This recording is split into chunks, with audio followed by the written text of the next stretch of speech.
Halo teman-teman, di video kali ini kita akan membahas sebuah saham yang dapat beberapa sentimen positif, di mana nantinya saham ini akan mengalami kenaikan yang mungkin saja cukup besar ya. Saham tersebut adalah saham ANTM atau yang dikenal dengan Antam.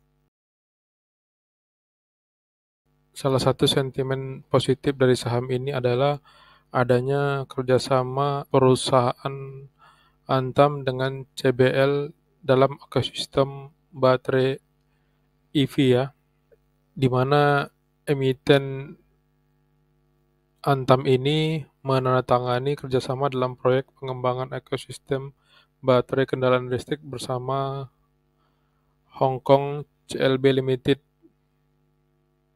pada hari Senin 16 Januari 2023, sehingga ini juga berkorelasi kepada harga sahamnya yang dapat diakumulasi oleh asing maupun lokal.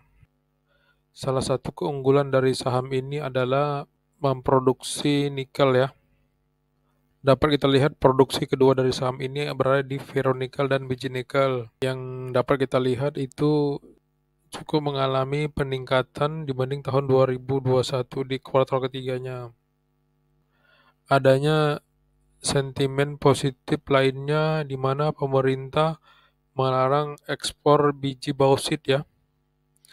Dan Antam ini juga memiliki produksi di bidang bauksit dan alumina, yang tentu saja ini menjadi sentimen positif yang cukup baik untuk saham ini bergerak naik. Dan tentu saja produksi paling utama di saham ini adalah emas ya, di mana pada kuartal ketiga tahun ini lebih tinggi dibanding kuartal ketiga tahun lalu. Hanya saja produksi emas itu lebih besar dalam pembelian logam mulia, artinya logam mulia ini lebih pada diperdagangkan daripada ditambang ya. Terlihat dari biaya produksi yang cukup besar di tahun ini di kuartal ketiganya.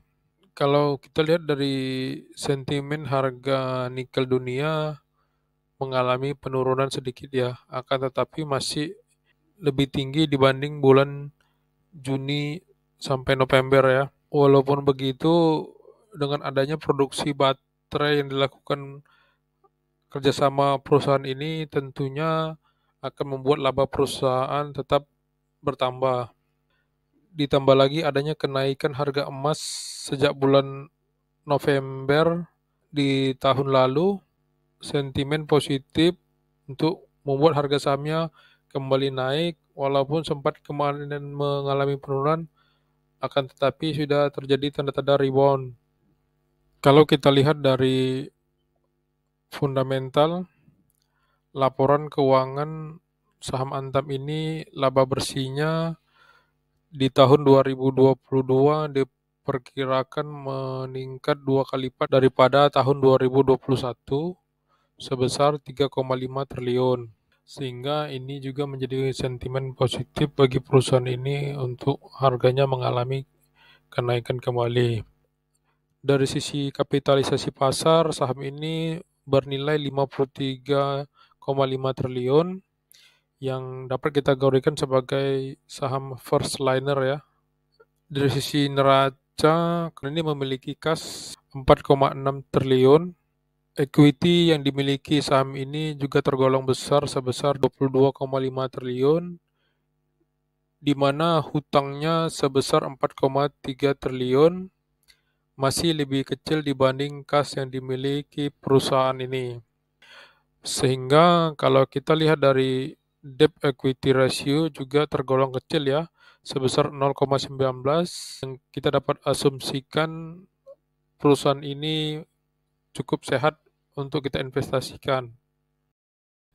Kemudian dari sisi arus kas operasi perusahaan ini sebesar 2,6 triliun. Dari arus kas investasi adanya pengeluaran sebesar 1 triliun, dan dari arus kas pendanaan adanya pengeluaran sebesar 3,4 triliun yang tentu saja kita ketahui arus kas pendana ini biasanya untuk pembayaran hutang maupun pembayaran dividen. Dari sisi dividen, sejak perusahaan ini membukukan pendapatan yang positif, saham ini mulai membagikan dividen dan di tahun 2022 kemarin dividennya sebesar Rp38,74 dengan yield-nya sebesar 1,71%, yang tentu saja yield ini lebih kecil dibanding dengan deposito yang ada di bank ya.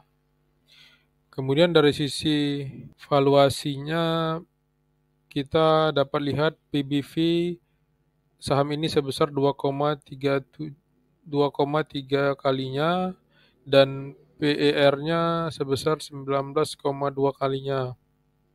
Saham-saham perusahaan tambang ini kita lebih cocok melihat dari sisi PBV-nya saja karena laba dari perusahaan ini cenderung tidak stabil biasanya. Dari sisi valuasi, saham ini masih berada di atas rata-rata PBV 5 tahunnya ya. Akan sangat menarik apabila dia turun ke PBV rata-ratanya, kemudian kita dapat koleksi di saham ini, dan apabila labanya terus mengalami peningkatan seperti sentimen yang kita katakan tadi, maka harga sahamnya bisa naik ke PBV 3,9-nya, di mana dengan PBV sebesar ini harga sahamnya bisa tembus di angka 3.700. Sehingga bagi teman-teman investor yang ingin masuk ke saham ini sebaiknya menunggu saham ini berada di PBV rata-ratanya. Dari sisi teknikal, saham ini terlihat berada di zona merah ya. Kemungkinan akan turun untuk menyentuh support terdekatnya. Kemudian dari sisi volume juga masih terlihat rata-rata harian 20 harinya. Nah, dari MACD yang dapat kita lihat bahwa sudah memasuki fase downtrend ya atau dead cross, sehingga ini mengindikasikan sahamnya bisa untuk turun menyentuh support terdekatnya. Kemudian dari sisi stochastik juga sudah berada di fase bawah dan sepertinya akan sideways. Hanya saja dari sisi broker summary terlihat asing maupun lokal melakukan akumulasi sejak awal Januari, yang ini dapat kita pahami bahwa di saham Antam ini terjadi markdown ya, supaya broker-broker ini dapat mengakumulasi kembali saham ini di harga bawah. Bagi teman-teman yang ingin melakukan trading, sebaiknya menunggu saham ini menyentuh supportnya dan bertahan di support ini sehingga kita bisa melakukan akumulasi. Demikianlah analisa singkat yang dapat saya sampaikan, semoga membawa manfaat. Ini bukan merupakan rekomendasi ajakan jual beli, mohon dianalisa kembali, segala risiko menjadi tanggung jawab teman-teman. Terima kasih dan tunggu analisa saham selanjutnya.